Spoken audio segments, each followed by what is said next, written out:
everyone, welcome back. So today I want to talk about witching through chronic pain. I've experienced chronic pain for basically my whole life.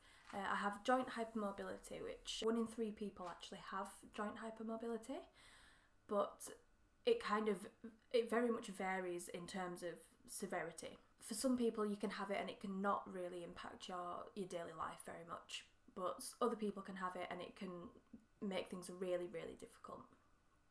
I also get very, very fatigued a lot of the time, and just pain all over my body and very fatigued. So I'm just going to share with you the ways that I continue on with my life and with my craft while having chronic pain.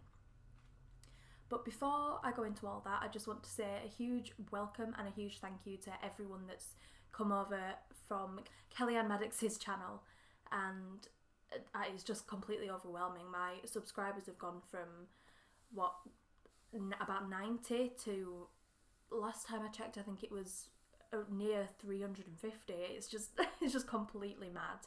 So thank you so much to everyone who is new and who's joined, and hi, and thank you to Kellyanne Maddox. So obviously living with chronic pain can make even the simplest of tasks really difficult.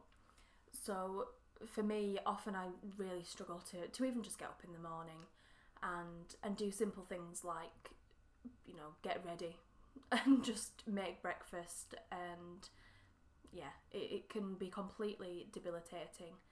And I also want to say that a lot of the things that I'm going to talk about in this video will also be relevant to mental illness. So I also suffer from depression and depressive episodes. So I think they both kind of tie in a fair bit, because when I have depression I get physical symptoms of that as well. Like, again, the joint pain tends to flare up when I feel depressed, and they kind of bounce off each other. And I also get stomach aches and headaches and things like that.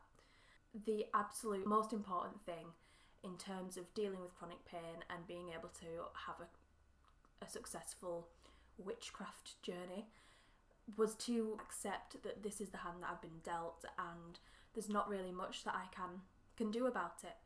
Some days I'm just not going to be able to do anything. Some days I'm going to be stuck in bed. Yesterday I really could not do anything. I'd planned to film, but I was just in complete agony, and I was just so completely exhausted I could barely lift my arms up. So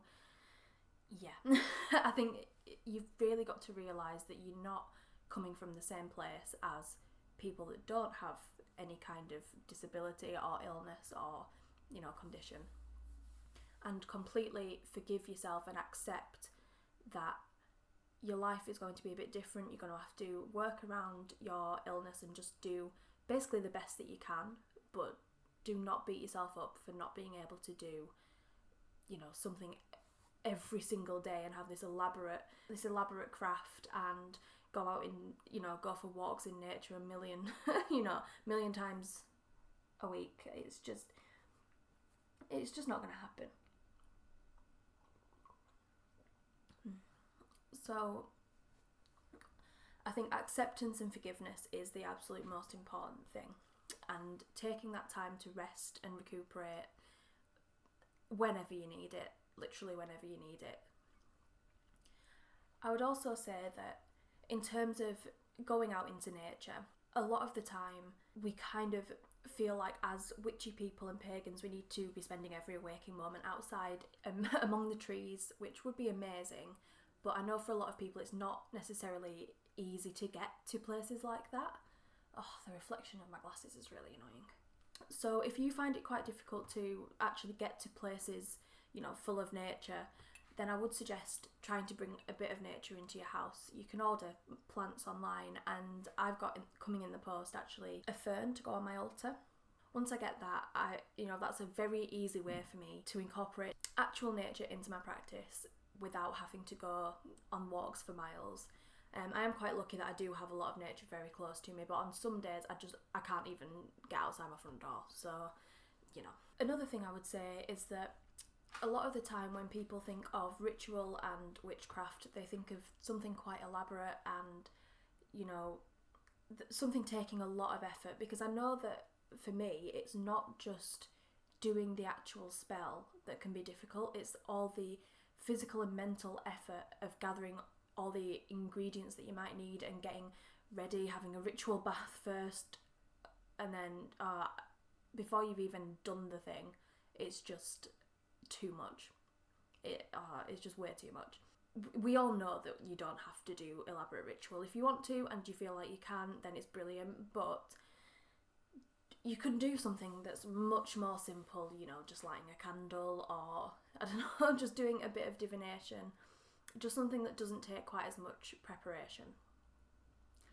And I would also say that you don't even need to do that. You can take it even further, and if you are bedbound but you feel like you could do something else, there is so much to be said for the power of your own mind. So if you feel like you're mentally capable of doing it but you're just knackered, you can trip on the astral and you can imagine yourself doing the elaborate rituals within your own mind. You can trip on the astral and go meet deity. You can do all sorts in your own imagination. You can go to a beautiful area of nature. You can imagine yourself in an enchanted forest. You can imagine yourself just like literally anywhere you can think of, by the sea, even swimming in the ocean. There's endless possibilities within your own mind, and you don't have to do anything physical. You can literally just like curl up in bed all snuggly and just imagine yourself doing anything, anywhere. So that's one thing that's really helped me when I felt like I wanted to do something but I just really couldn't get up. Another thing I would say is to make your altar space as ergonomically friendly as possible. So a lot of people I know have altars on the floor, for example, and I did at one point. It was in like a little fireplace in the spare bedroom. It's just like a cut out little fireplace, and I was like, oh, that would be gorgeous for an altar, and it was very pretty. But I would sit there with my legs crossed for about 5 minutes, and then they would just be burning, and some days I couldn't even do that, you know, that was a good day. So yeah, it just wasn't practical. There's no back support or arm support or, well, anything really. It was just legs crossed on the floor, which, no, I could not do that. So now I've got a really big, well, I would like to get a better chair, to be honest, but it's a nice desk chair with armrests. I want to get one it's too short. I want to get one that, you know, I can rest my head on. But yeah, it's, you know, everything is very easily accessible on a desk. I'm going to do an altar tour soon, so you'll see what I mean. But it's just a lot more, you know, suitable for what I want. If you have the means to do this, what I think would be really cool would be to have one kind of next to your bed on some kind of contraption where you can swing it round, a bit like a breakfast in bed type tray, where you can swing it round and have it there. Or you could even have it on, you know, the actual breakfast in bed trays where they've kind of got the 4 legs on them and you put them over your knees. So just to have your altar on there and then put it like underneath your bed, and then you can just pull it out and put it on top of you while you're in bed. And that would be amazing. I really want one of those. You would have to be, you know, sensible. I wouldn't put candles on it and things, but you know, that's a recipe for disaster.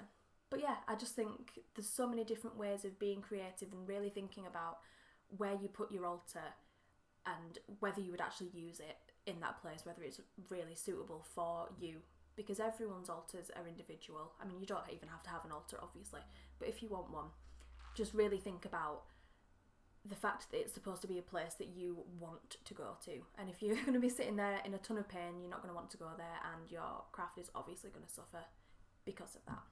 Another thing that I would say is also to acknowledge that self-care and self-love are a part of spiritual work. Taking care of yourself and meeting your needs is the most important thing for having a good witchcraft practice, because then when you actually come to doing something, you're going to be a lot better at it if you've been looking after yourself. If you're forcing yourself to do ritual after ritual every day and, you know, trying to get out into nature constantly, and, you know, you absolutely knacker yourself up because of it. You're just going to run yourself down, and that is not good for anybody. You're not going to enjoy the craft. It's just, yeah, there's no point. So just make sure that you are your number one priority, and witchcraft can come second, third, fourth, fifth, depending on what else is in your life. But do not feel like you are any less of a witch because you've not been doing ritual every day. You're not, you planned on doing something on a full moon, but you were ill on the full moon, so you couldn't, or you did it the next day. You are no less of a witch because of that. And just please do not ever think that you are. And I think that's pretty much all I had to say. If you've got any tips, please do let me know in the comments below. And if there are any other videos that you want to see me do, please also let me know. Like the video, subscribe, turn on the notification bell. That's what everyone always says. Yeah, so have a good one, and I'll see you again very soon. Bye. I'm trying to think of something else to say now.